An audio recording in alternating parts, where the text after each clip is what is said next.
Local news 24માં આપનું હાર્દિક સ્વાગત છે। આ છે બનાસકાંઠા જિલ્લાનું જે પાલનપુર શહેર, એની બાજુમાં આવેલું સદરપુર, એક નાનકડું ગામ। અને સદરપુર ગામની છેવાડે ભગવાન રામાપીરનું એક મંદિર છે અને રામાપીરના મંદિરની બાજુમાં એક્ઝેક્ટ મામાનું ઘર હોસ્ટેલ આવેલી છે।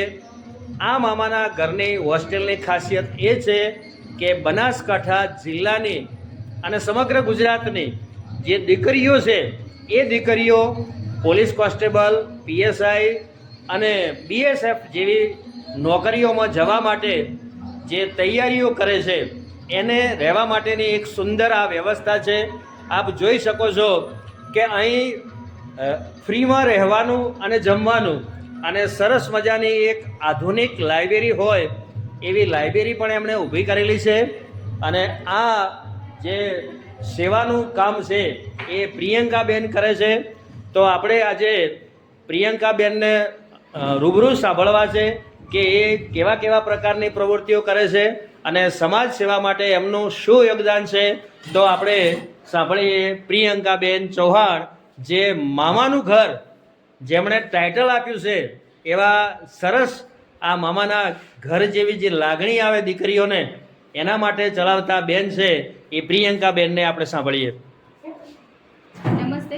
સંકટ સમયની સાંકળ સંચાલિત અમારું આ મામાનું ઘર જે લોકોના સહયોગથી ચાલે છે અને અહીંયા દરેક સમાજની દીકરીઓ મામાના ઘરમાં રહેવાનું, જમવાનું અને ભણવાનું એ એમનું બિલકુલ ફ્રીમાં મળે છે અને જે અમે લોકોના સહયોગથી ચલાવી રહ્યા છીએ। એટલે આ મીડિયા દ્વારા અમે એ પણ કહીશું કે જેટલા પણ લોકો છે એ લોકોને મામાના ઘરે મદદ કરવી હોય તો ચોક્કસપણે અમારી દીકરીઓને મંદિર સુધી પહોંચાડવા મદદ કરજો। અને અત્યાર સુધીમાં આપણી 32 દીકરીઓ પોલીસમાં લાગી છે, 4 દીકરીઓ બીએસએફમાં લાગી છે। તો અમારું આ સારું એવું રિઝલ્ટ મળ્યું છે। તો જેટલા પણ વાલી છે એ લોકોને પણ ક્યાંય પોતાની દીકરીને ભણાવવાની તકલીફ હોય તો એ આપણા મામાના ઘર સુધી પહોંચતી કરે અને આપણે એમને એમના મંદિર સુધી પહોંચવાનું આપણે કોશિશ કરીશું અને સફળતા પ્રાપ્ત થાય એવી આપણે ભગવાનને પ્રાર્થના કરીશું। Thank you. ધન્યવાદ। તો આ હતા પ્રિયંકાબેન ચૌહાણ કે જેમના માતા પિતાએ એમને એક સંસ્કાર આપ્યા છે। લોકો પાસે કરોડો રૂપિયા હોય છે પણ જો સંસ્કાર ન હોય તો આ સેવાનું કામ ન થઈ શકે।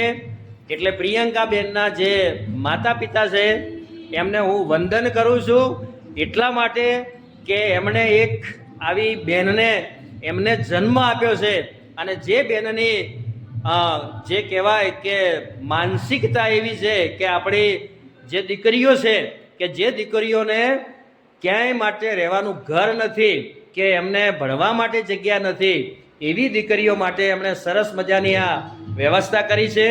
હું આપને બહારનું જે એનો એન્ટ્રન્સ છે એટલે કે મામાના ઘરનો જે ગેટ છે એ ગેટ આપને બતાવવાનો પ્રયત્ન કરીશ।